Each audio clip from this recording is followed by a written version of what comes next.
What's up, beautiful people? Welcome back to my channel. I'm Favor and I make videos like this on hair growth and how to get healthier hair very often. So if that sounds like an area of interest, then you should probably consider subscribing and turning on your bell button so you're notified every time I drop a video. I'm very excited about this particular video because it is the basis for natural hair growth, and yes, a vast majority of us are very much unaware of this information and how we can implement it in creating the dream hair regimen to grow our hair properly. If you clicked on this video, you probably don't know what your hair profile is or what hair profile even is. Or you probably do know your hair profile, but you don't know how to make that information work for you.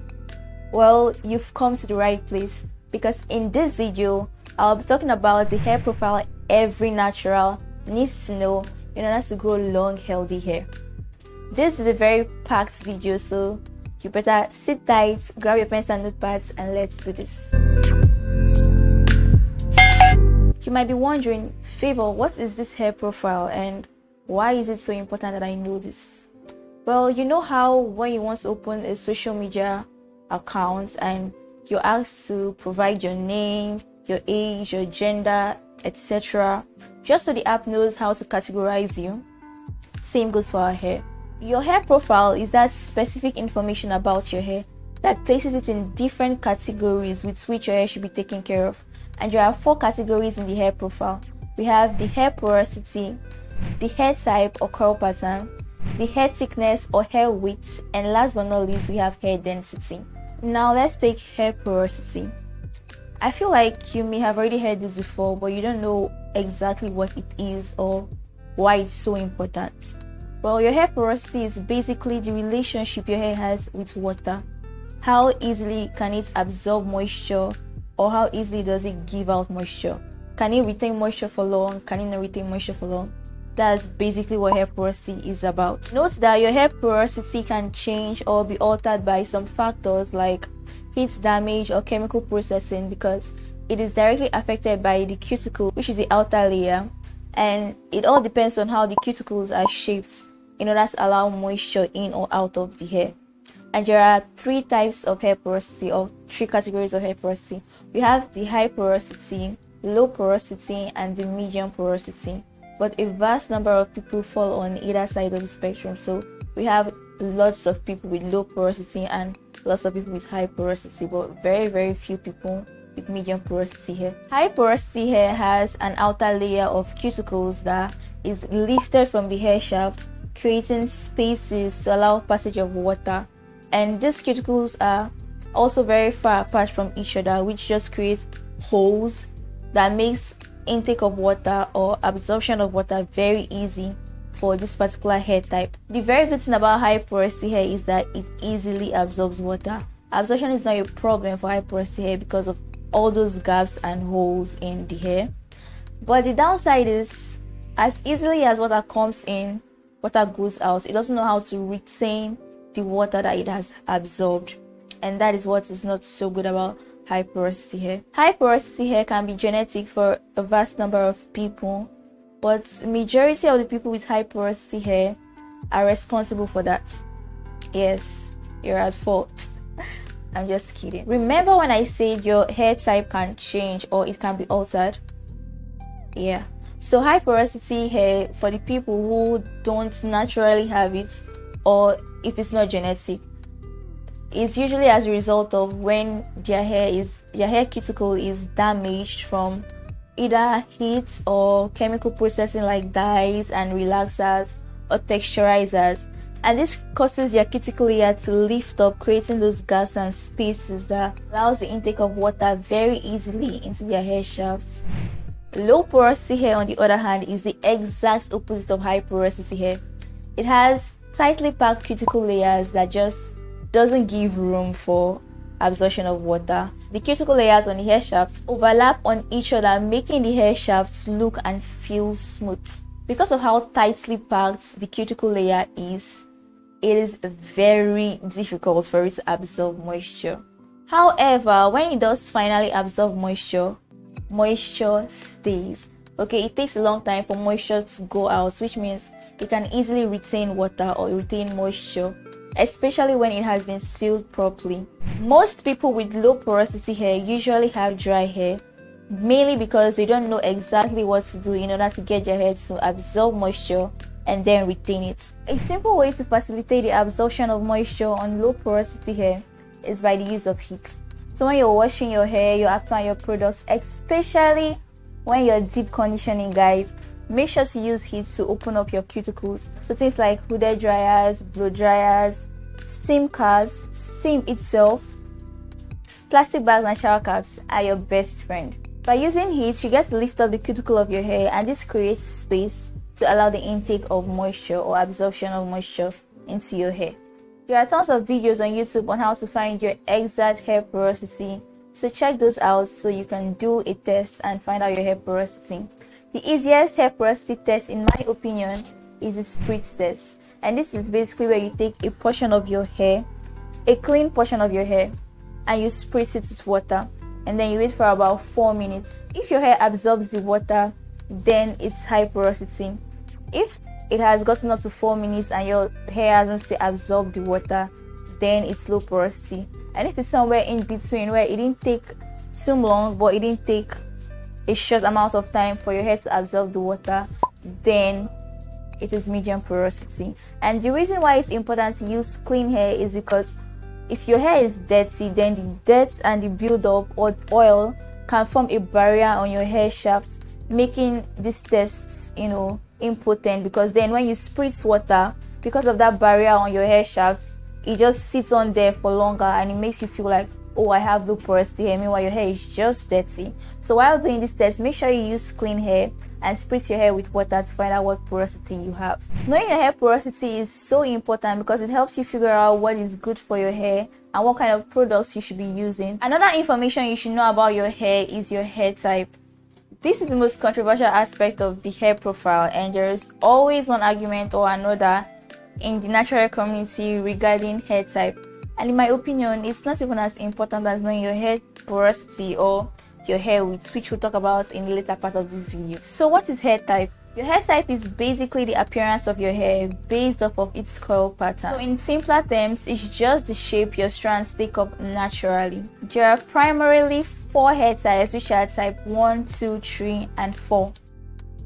From this chart, you can see the 4 different hair types, where type 1 represents straight hair, type 2 represents wavy hair, type 3 curly hair, and type 4 the kinky coily hair.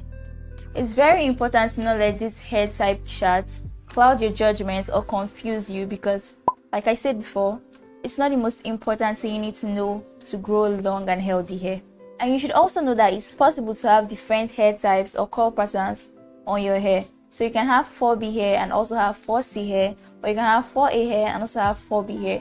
You can even have all 3 type 4 hair or maybe a type 3 hair on your hair. It's completely normal. So don't get confused when you see that different parts of your hair have different curl patterns. It's natural and it happens like that sometimes. And it's also important to know that just because someone has the same hair type as you doesn't mean that the products that work for them would work for you, or the techniques that work for them would work for you. For example, you have 4C hair and let's say your sister has 4C hair as well, but she has a different porosity than you. You shouldn't expect the products that work for her to work for you, because there are different things that should be considered before comparing your hair with someone else. Okay, honestly, no 2 sets of hair are the same, so you have to know your hair for yourself. Next up, we have hair thickness or hair width. So this is basically the thickness of an individual strand of hair on your head. It can also be called your hair texture, and there are 3 types: the fine, the medium, and the coarse hair texture. An easy way to know this is to take a strand of your hair and hold it up to light. If you can see your hair very visibly and clearly, then you have coarse hair texture. If your hair seems to be overshadowed by the light and you can't actually see it very clearly, then you have fine hair texture. But if it's somewhere in between, it's not completely overshadowed but it's not so visible, then you have medium hair texture. The most popular is the medium hair texture. Fine textured hair is the most vulnerable of all the hair textures because it is very prone to breakage, and this is because of how thin it is, and so it can't handle so much manipulation and tension. Coarse hair texture, on the other hand, can handle a good amount of tension and manipulation. So if you have fine textured hair, the styles you should be doing are very much low manipulative styles, unlike someone with coarse hair texture that can carry box braids and all these heavier hairstyles. Because of how weak fine textured hair is, if you're always combing it and doing all these fancy hairstyles, doing box braids, doing sew-ins, or you're using heat constantly on your hair, you will be bald. Yes, you won't have any more hair left. Okay, not exactly bald, but your hair won't seem to retain length because it would keep breaking off. Why? Because you have thin strands and you need to know what works for your hair. Coarse hair texture, on the other hand, is at a lot more advantage because it is thicker, stronger, and it can handle a huge amount of manipulation without breaking off easily. Medium hair texture is the most common and it has a good amount of strength to it. I mean, it's not as strong as coarse hair texture, but you get what I'm saying. It can handle a decent amount of manipulation and also tension. Plus, it has a lot of elasticity to it, which makes it the easiest amongst the three to be detangled. Okay, when detangling medium hair, it's always very easy because of how elastic it is. Okay, it's very springy and all that. Many people think hair width can be determined by looking at someone's entire head of hair. If it looks full and voluminous, they'll be like, oh my god, you have full hair, it's so big, it's so thick. No, we've all been there, we've all done that at some point as well. I also mistook hair thickness for what I'm about to talk about next, which is hair density. Hair density refers to how closely packed your hair strands are on your head. In a more specific note, it refers to how many strands of hair you can find in a square inch of your scalp. So when you take a 1 inch by 1 inch area on your scalp and count how many strands there are, the amount of strands you can find there will determine how dense your hair is. On an average, we're supposed to have about 2,200 strands of hair per square inch. Now, if it beats this record, then you have, denser hair. But if it's lower than that, like a significant amount of lower than that number, then you have a less dense hair. There are 3 categories under hair density. We have the high density hair, the low density hair, and of course the medium density hair. If you have low density hair, that means your hair naturally lacks volume, so it's best to avoid products that are too heavy for your hair, that just weigh it down. Things like butters and thick creams, you would want to avoid those kind of things so your hair doesn't just look flat. On the other hand, if you have high density hair, then it's okay to use heavy products on your hair. It will help your hair clump better and look more defined.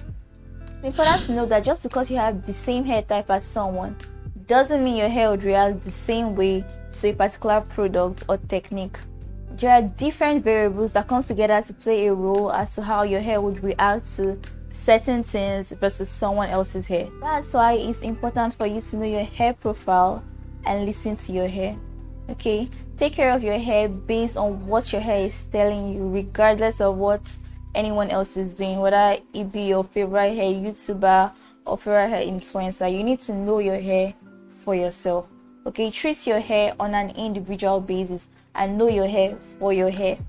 There is no rigid way to take care of your hair, so don't look at what products or techniques someone else is using. Instead, know your hair profile and figure out what works based on your hair profile. Treat the hair on your head like it is one of its kind, because it is. No 2 heads of hair are the same. I really hope you enjoyed this video and you were able to learn a thing or two. If you did, please give this video a very big thumbs up so that I know that you liked it. It does encourage me to make more videos like this. Also subscribe and turn on your post notification and join the family, because we would love to have you.